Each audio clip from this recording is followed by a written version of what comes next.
रमज़ान में अक्सर हम सारा पैसा इफ्तारी पे खर्च कर देती है और फिर ईद शॉपिंग के लिए बजट कम पड़ जाता है। लेकिन आज मैं आपको बताने वाली हूँ 5 सिंपल टिप्स जिनसे आप इफ्तारी भी टेस्टी बना सकती है और ईद के लिए पैसे भी बचा सकती और इसके साथ साथ मैंने अपने और अपनी बेटी के लिए ईद की शॉपिंग किस तरह से की है और कितने कम बजट में मैंने शॉपिंग की है, तो वो सारे आइडियाज़ भी आपके साथ शेयर करती हूँ। So let get started.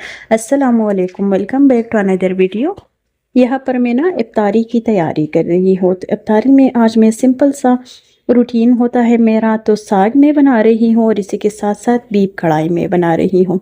तो आपको भी मैं यही मशवरा दूंगी कि इफ्तारी में जो है ना ज़्यादा कोई आइटम ना बना लिया करें, क्योंकि वैसे भी रमज़ान जो है ना ज़्यादा खुराक खाने का महीना नहीं है, सब्र का महीना है, इबादत का महीना है। इसी तरह से जो है ना बहुत ज़्यादा चीज़ें अगर आप इफ्तारी में बनाएंगे तो ज़ाहिर सी बात है इस पे जो है ना बजट भी आपका ज़्यादा खर्च होगा।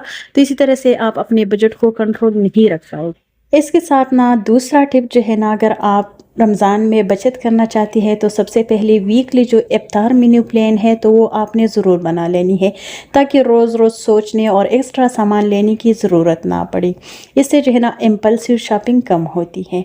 और मेरी तो खैर यही कोशिश होती है कि अगर गोश्त मैंने मंगवा लिया है या साग इसी तरह की चीज़ें हैं तो मैं बॉयल भी एक ही साथ करती हूँ, या चने होती है या लोबिया, तो एक दफ़ा मैं जो है ना सालन बना के तो हम लोग खाती है और दूसरी दफ़ा का बॉईल किया हुआ चीज़ मैं फ्रिज में रखती हूँ। तो इसी तरह से चौथी या पांचवीं दिन में फिर वही चीज़ मैं निकाल के तो फिर से बनाती हूँ।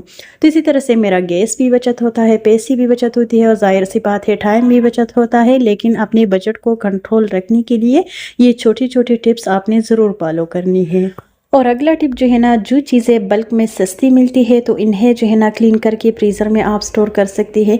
डेली बाज़ार जाने का ख़र्च जो है ना वो अगर आप कम करेंगी तो इसी तरह से आप पैसे इकट्ठे करके अपने ईद के लिए पैसे इकट्ठा कर लेंगे।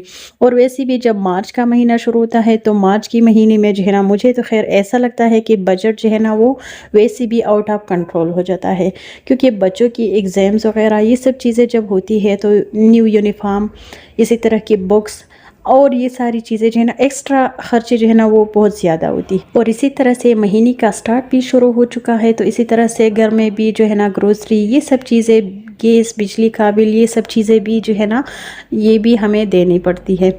तो इसके लिए सबसे पहले आपने एक लिस्ट बनानी है। ग्रोसरी पे आपका जितना भी खर्चा आ जाता है तो वो सारे की सारी पहले आपने मंगवानी है। इसके बाद गैस का बिल, बिजली का बिल, बच्चों की फीसेस, ये सब चीज़ें आपने अलहदा करके इसके बाद जितनी भी पैसे बचती है तो इसी में से आपने जो है ना ईद के लिए शॉपिंग करनी है।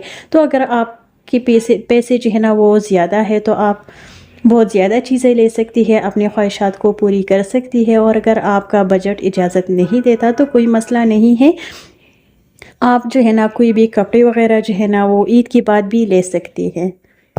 महीने का शुरू है और रमज़ान का मिड है, तो इसलिए इसी तरह की आपने ग्रोसरी करनी है कि इसी महीने में जो है ना ईद भी आ जाएगा। तो ईद के लिए भी आपने जितनी भी आइटम्स है तो वो भी आपने अभी से लेनी है, अपनी ईद की शॉपिंग से पहले पहले, ना कि आप जो है ना सारे पैसे ईद की शॉपिंग पे लगा दें। और यहाँ पर मैं आपके साथ अपना जो भी शॉपिंग है तो आपके साथ शेयर करती हूँ कि मैंने क्या लिया है। ये एक ड्रेस मैंने लिया है, ये मैंने लिया है 5000 का, और ये मैंने अभी नहीं लिया है, इसके जो है ना तकरीबन 9 मंथ्स हो गई है कि ये मैंने लिया था। ये ड्रेस स्टिच भी मैंने किया था लेकिन खैर मैंने पहना नहीं था।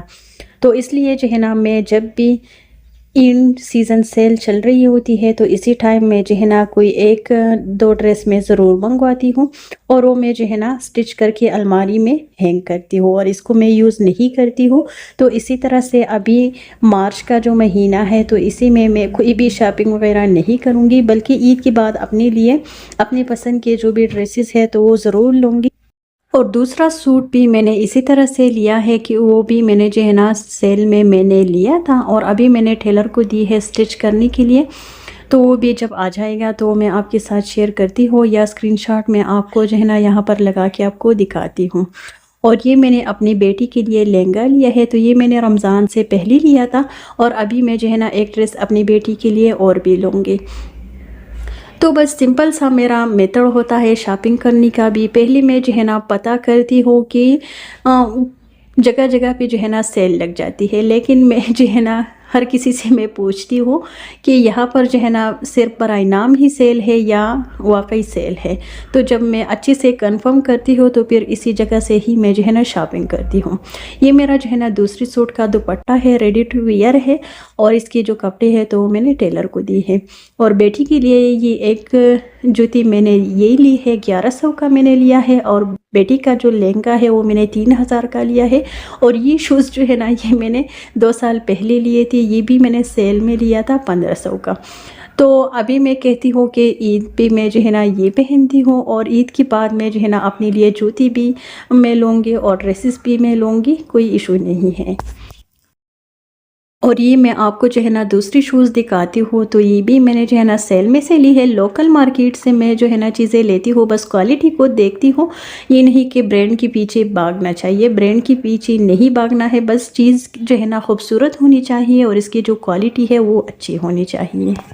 तो मेरी और मेरी बेटी की जो शॉपिंग है वो ये है। और बेटों के लिए मैंने जो है ना एक सूट मैंने लिया था 3000 का। तो जब टेलर जो है ना मर्दों के जो कपड़े हैं तो वो बहुत ज़्यादा महंगे जो है ना वो स्टिच करती है, तो 700 का जो है ना एक सूट वो सिलवा। तो इसके लिए मैंने एक अच्छा सा हल निकाल लिया। रेडीमेड जो कुर्ती मिलती है तो मैंने कहा कि मैं जो है ना अपनी बेटों के लिए वो मैं लूँगी, तो तकरीबन 1400 या 1500 का वो मुझे मिल जाएगा।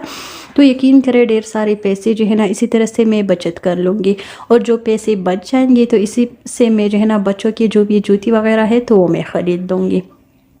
तो आपने भी जो है ना स्मार्ट तरीके से अगर आपने अपनी बजट की प्लानिंग की है तो यकीन करें आपको कोई इशू नहीं होगा ईद के शॉपिंग में भी, और रमज़ान की ग्रोसरी वगैरह इन सब चीज़ों में भी आपको कोई इशू नहीं होगा। और रोज़ाना जो है ना डेली बेसिस पे 200 या 300 जो भी आपके पास जो है ना सैलरी होती है, जो भी पैसे आपके साथ होती है, तो इनमें से जो है ना 200, 300 या 500 रुपये आपने ज़रूर अलग से रखनी है। तो इसी टाइम के लिए जो है ना वो आपने सेव करनी है ताकि आपको कोई मुश्किल ना हो। तो आप लोगों को मेरी आज की वीडियो कैसी लगी, मेरी ईद की शॉपिंग कैसी लगी, मुझे कमेंट सेक्शन में ज़रूर बताइएगा। और अगर वीडियो अच्छी लगी है तो प्लीज़ इसे लाइक करें और मुझे दीजिए इजाज़त। अल्लाह हाफिज़।